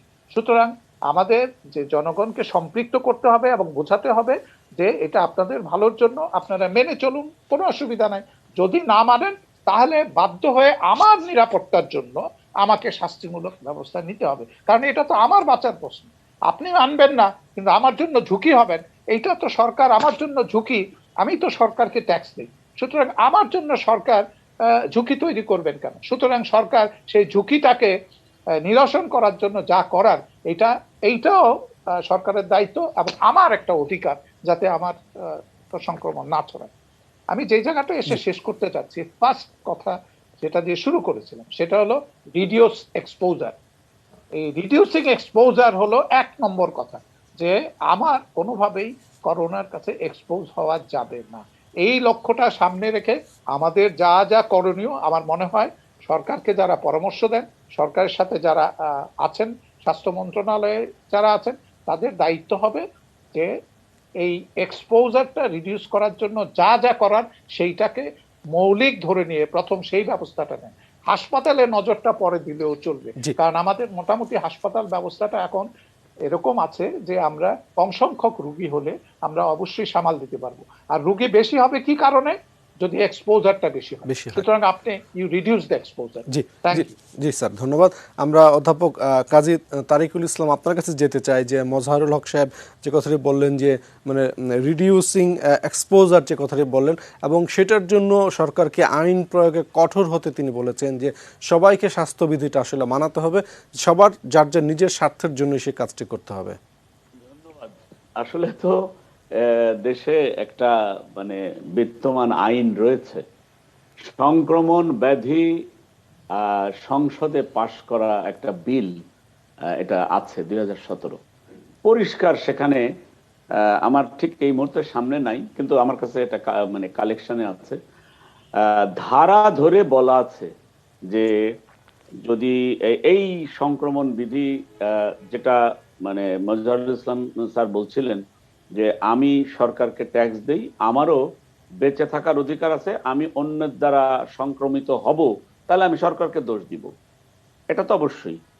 সেখানে বলা আছে যে মাস্ক যদি ব্যবহার না করে তাহলে কত টাকা জরিমানা, তারপরে মানে এইগুলা ছড়ানোর জন্য সে যদি ওপেন পাবলিক প্লেসে, তারপরে তাকে আপনি পুলিশের ইয়েতে মানে পুলিশ তাকে গ্রেফতার করতে পারবে, তাকে দণ্ড দিতে পারবে, জেলে রাখতে পারবে, অর্থদণ্ড দিতে পারবে। মনে হয় সে সময় যাচ্ছিলেন অর্থদণ্ডটা আমার কাছে ব্যক্তিগতভাবে মনে হয় যে একটু বেশি ধরা হয়েছিল, নিয়ারলি 50,000 টাকা, এরকম সামথিং লাইক দ্যাট। তো এটা যদি একটা এক্সিকিউটিভ অর্ডারে এমনও বলা হয় যে 5,000 10,000, একটা রিক্সাওয়ালাকে ধরে নিয়ে আপনি 5,000 10,000, সে বলবে আমি জেলে থাকবো কিন্তু আমি টাকা কই দিব, এটাকে তো বাস্তবতা, এটাকে মেনে নিতে হবে। সে বলবে আমার তো টাকা দেওয়ার ক্ষমতা নাই। কিন্তু আমরা একটা জিনিস জিনিস দেখছি যে আইন যখন প্রয়োগ না হয় ততক্ষণ তার কোনো বাস্তব রূপ আমরা দেখতে পাই না। এটা এই জাতি হিসেবে আমিও বাঙালি, আপনিও বাঙালি, আমরা যেহেতু সংকর জাতি, আমাদের কারো স্বভাবের সাথে কারো স্বভাবের মিল নাই, কিন্তু এক জায়গায় মিল আছে, সেটা হচ্ছে আইন না মানা, এটাতে মিল আছে। এবং এই যে আইন না মানার ব্যাপারটা, আইন আমি মানবো না, দেখি কে কি করে, এটা তো অনেকে যারা ক্ষমতায় থাকেন তারাও করেন। আর যে আমরা যাদেরকে নিম্ন আয়ের মানুষ বলছি, নিম্ন আয়ের মানুষরা তারা বলছে মাস্ক ভাবে, যেটা এর আগে মানে আমাদের সাইদুর রহমান খসরু অনেকবার আমার সাথে টেলিভিশনে বলেছে, আমার খুব মানে ভালো লেগেছিল। সে বলছিল একটা সবুজ রঙের আর একটা লাল রঙের বাংলাদেশের পতাকাকে মানে প্রতীক করে, যে শনিবারে সবুজ পরলে রবিবারে লাল পরবে, এমন করে দুটো মাস্ক দেওয়া হোক। মানে হোয়াট এভার মেবি, এইটা আজকে ইকো করলেন মজার সাহেব, হোয়াট এভার মেবি মাস্ক পরতে হবে, এই মানসিকতার যে মানে বিহেভিয়ারাল চেঞ্জ কমিউনিকেশন, এটা তো আমাদের দেশের মানুষের লেখাপড়া যে জানে আর যে জানে না সবার মধ্যে একই। সেটাই, শিক্ষিত লোকেরা কি সেই নিয়মটা মানছে, স্বাস্থ্যবিধিটা মানছে? না না না, আমি তো সেজন্য একই বললাম। আমি বিভিন্ন অনুষ্ঠানগুলোতে যাই, আমি কখনোই মাস্ক খুলি না। আমি বিয়ে বাড়িতে না গেলেই নয়, কারণ ধরেন একদম নিকটাত্মীয় যাই, গিফটটা দেই, দিয়ে খাবারও খাই না, কিন্তু দেখি যে প্রত্যেকের মুখ খোলা। কিন্তু এটা আমার তখন নিজের লজ্জা লাগে যে আমি কি এটা ভিনদেশি কেউ, এখানে তো সবাই নর্মাল, আমার নিজেরই লজ্জা লাগে। আমরা হাসপাতালে এটা পরে অভ্যস্ত হয়ে গেছি, 3 লেয়ারের মাস্ক এবং N95 পরে আমরা অভ্যস্ত হয়ে গেছি, কিন্তু মানুষকে আমি তো একটা লেয়ারের 3টা প্লাই দেওয়া একটা মাস্কও আমি পড়তে দেখি না। আমাদের দেশে এখন এই মুহূর্তে আমার ধারণা, এটা আমার ব্যক্তিগত ওপিনিয়ন, কোট আনকোট আমার মানে আমার কথা, এটা আমার মনে হয় 5% লোক মাস্ক পরে না। তাহলে 95%ই তো আমার লোক মাস্ক পরছে না। আমি তাহলে যতই টিকা দেই আমি সংক্রমিত হব। আমি জানি এই দেশে অন্তত পক্ষে প্রায় এই রিসেন্টলি আমাদের চিকিৎসকরা তো আক্রান্ত হয়েছেন, আরো অনেকে আক্রান্ত হবেন, এবং এদের কিন্তু কোনো সিমটম ছিল না, খালি একটু গলায় ব্যথা মনে করে they have gone for test, তারপরে দেখছে তারা পজিটিভ, হয়তো এরা ওমিক্রন। কিন্তু যেহেতু এদের জেনোম সিকোয়েন্সিং করা হয়নি, এরা শুধু কোভিড ব্র্যান্ড নিয়েই তারা খুশি, হয়তো তারা 5 দিনের মধ্যে ভালো হয়ে যাবে। যে টিকাতে যেটা করবে সেটা হচ্ছে মৃত্যুর হাত থেকে বাঁচাবে, এটা প্রায় 99% মৃত্যুর হাত থেকে বাঁচাবে। কিন্তু সংক্রমণ তো আমাকে টিকা বাঁচাতে পারবে না যতক্ষণ পর্যন্ত আমার মুখটা ঢাকা না থাকবে।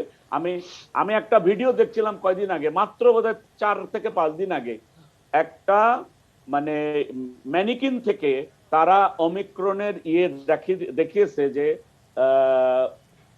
পোলারাইজড রে দিয়ে, এটা 3 ফিটও না 6 ফিটও না, এটা 9 ফিট পর্যন্ত যেতে পারে। আমি আবারও রিপিট করছি, 9 ফিট পর্যন্ত যেতে পারে।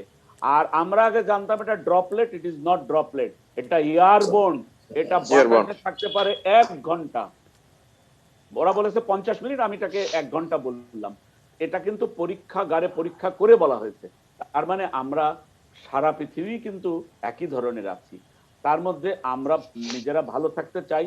আজকে এখানে যারা আছেন প্রত্যেকে জ্ঞানী গুণী জন, প্রত্যেকে যা বলছেন আমাদের কথা কারা শুনছে আমি জানি না, যারা শুনছে তারা জানে কিন্তু তারা মানে না, এইটা হচ্ছে সর্বশেষ।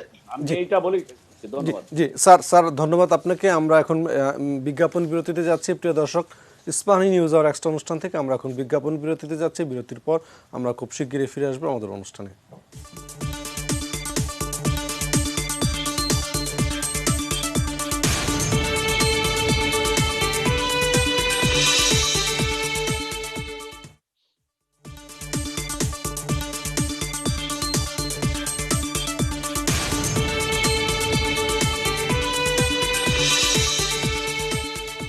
প্রিয় দর্শক, বিজ্ঞাপন বিরতির পর আমরা ফিরে এলাম ইস্পাহানি নিউজ আওয়ার এক্সট্রা অনুষ্ঠানে। আমাদের আজকের আলোচনার বিষয় অমিক্রন ঢেউ। আমরা অধ্যাপক সাইদুর রহমান আপনার কাছে যেতে চাই যে আপনি আপনার বক্তব্যের এক পর্যায়ে আপনি বলেছিলেন যে গুগল বা সামাজিক যোগাযোগ মাধ্যম মানুষকে একটু বিভ্রান্ত করে ফেলছে। আমি একটু প্রশ্ন করতে চাই যে এরকম সামাজিক যোগাযোগের মাধ্যমে ইসরায়েলের এক চিকিৎসকের একটি বক্তব্য পাওয়া যাচ্ছে, সেখানে তিনি বলছেন যে ওমিক্রন আসলে একটি ভ্যাকসিন, এই ভ্যাকসিন কোনো সংস্থা বানাতে পারেনি, এবং সেখানে তিনি বলছেন যে 8 থেকে 12 সপ্তাহের মধ্যে গোটা বিশ্বে টিকাকরণ হয়ে যাবে। এইটার আসলে মানে বিজ্ঞান ভিত্তিক কোনো ব্যাখ্যা আপনি যদি একটু দিতেন আমাদেরকে। সেনসিটিভ কথা, জি মানে এটাতে আসলে উনি যে কথাটা বলতে চেয়েছেন সেটা হচ্ছে এটাকে বলে ন্যাচারাল ইমিউনাইজেশন। জি উনি বোঝাতে চাচ্ছেন যে আমরা যখন টিকা দেই, টিকা দেওয়ার মাধ্যমে আসলে 1 থেকে 2 দিনের কষ্টের বিনিময়ে ওনার শরীরে ইমিউন সিস্টেমকে একটা ট্রেনিং দেওয়া হয়। ট্রেনিং দেওয়ার ফলে পরবর্তী আক্রমণের সময় ওনার ইমিউন সিস্টেম দ্রুত যোদ্ধা তৈরি করে রাখে, যারা তাড়াতাড়ি আক্রমণ করে ওই ভাইরাসকে মেরে ফেলতে পারবে। এটাই হচ্ছে ভ্যাকসিনেশন, মানে টিকাদান কর্ম। জি উনি বুঝাতে চাচ্ছেন সম্ভবত অমিক্রন যেহেতু এমন একটি মাইল্ড ফর্মে আক্রমণ করে, এবং অমিক্রনের আক্রমণের ফলে শরীরের ভেতরে তার ইমিউন সিস্টেম একটা ট্রেনিং হয়, এবং সেই ট্রেনিং এ শরীরে অ্যান্টিবডি তৈরি হয়, যেই অ্যান্টিবডিটি আগের বিটা, ডেল্টা, এমনকি অমিক্রনের পরবর্তী আক্রমণের বিরুদ্ধে কার্যকর বলে উনি মনে করেন। এটা একটি স্কুল অফ থটস আছে দুনিয়াতে, যারা মনে করছে যেহেতু এটি মাইল্ড ফর্মের একটি আক্রমণ, এই আক্রমণের মাধ্যমে আসলে টিকাদানের মতন একটি ঘটনা ঘটে যাবে পৃথিবীতে, গরিবের টিকাকরণ, এই ধরনের একটা নামও তারা দিয়েছে এটাকে, যেটা আসলে গরিব মানুষদের অমিক্রনের মাধ্যমে এক ধরনের টিকা দেওয়া হয়ে যাচ্ছে। তো এটা একটা ধারণা, কিন্তু খেয়াল করতে হবে এটা কিসের ঝুঁকির বিনিময়ে করছি।